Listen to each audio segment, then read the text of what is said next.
Good afternoon, everybody, and thanks for tuning in. John Kelly Profiler here, and welcome.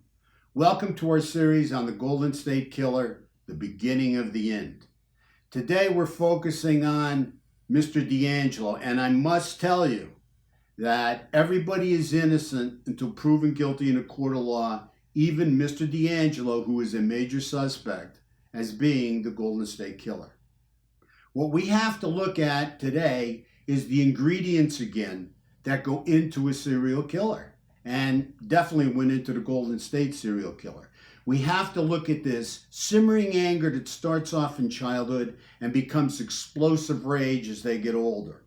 And we have to look at a fantasy that they start to entertain in childhood that is full of just power, control, and sexual dominance over a woman. That's how this goes. That's how it evolves and progresses. And we've seen that especially with the Golden State Killer.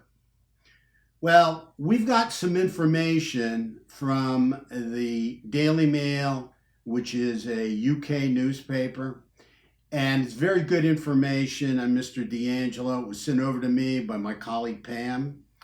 And when we found it so interesting that we had to pull it apart for maybe a couple extra days here to try and bring you our take on it. And what we were looking at Mr. DeAngelo going into a strip club in Rancho Cordova, California. The Daily Mail has sources telling them that Mr. DeAngelo definitely for a while now has been visiting this strip club about once every 2 weeks. Now, this is very interesting to us because we know in the fantasy, a serial killer is having power, control, and sexual dominance over a naked woman. Well, we're looking at Mr. DeAngelo walking into this strip club, and we know that he's stripped. He's stripped of his mask. He's stripped of his gloves. He's stripped of the fact that people can hear his voice and see him clearly. He's not talking through clenched teeth. So we're looking at Mr. DeAngelo walking into this strip club about once every 2 weeks and watching and entertaining himself by watching these younger, much younger naked women dancing. Now, he sits about 3 feet back from the dance stage. So the girls say because that way he doesn't have to tip, he's not expected to leave a tip. The only thing he pays for is his admission fee to get in. Okay? So now, while he's in there, out of nowhere, he starts spewing these racial slurs. Now, that's bad enough. But is that the complete cause of this guy's internalized anger and rage? I mean, he's spewing out these slurs at these women for no apparent reason whatsoever. Could he be a racist? For sure, this man could be a racist. But you know what? I think it's deeper than that. I think it's his frustration. He's looking at these beautiful women dancing, younger women, he's 72 now, these younger women dancing naked, and he has no power or control or sexual dominance over them. He cannot complete his fantasy. There's just no way in the world. Everybody sees him. He's not hiding behind a mask. He's right there in public view.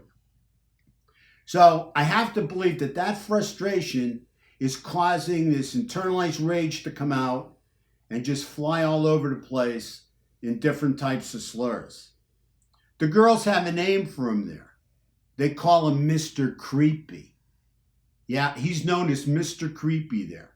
One girl even said to him, with all these racial slurs you're making, why don't you go and get a DNA test? This was a while back. Why don't you go and get a DNA test? Maybe you're not 100% white.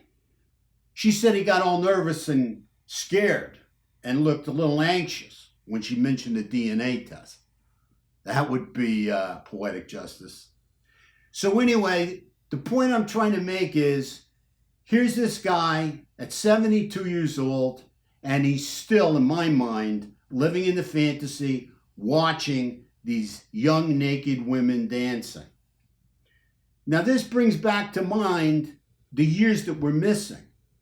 We're missing approximately, by my figures, 11 years. We're missing the years that he left after being a cop, the years he was thrown off the police force. That was in 79. So between 79 and somewhere around 90 or 91, he goes to work as a truck mechanic. He works for a truck mechanic, as a truck mechanic for 27 years, and then he retires in 2017. So minus 27 years from 2017 and see what you get. And then look at the years that are missing from 79 until he goes to work as a truck mechanic. See, this is bothersome to me. And we need to fill in the blanks here. Because if this guy has a libido like this at 72 years old, where he's able to march himself into a strip club with all this rage and spew it out in different ways, what kind of libido did he have in his 40s, supposedly when the Golden State Killer stopped? I don't think he stopped. I want to know where he was for the 11 years. Because if he has libido now at 72, what was his libido like in his 40s when he could run away from people, just outrun them or out-bicycle them? This guy was in really good shape back in the day. Point I'm trying to make is we got to fill in the blanks. We need answers. Stay tuned. More will be revealed. Thank you so much for tuning in. We really appreciate your subscriptions, and we can't thank you enough. More will be revealed, as I said, and we'll talk to you soon. Be careful out there and stay safe.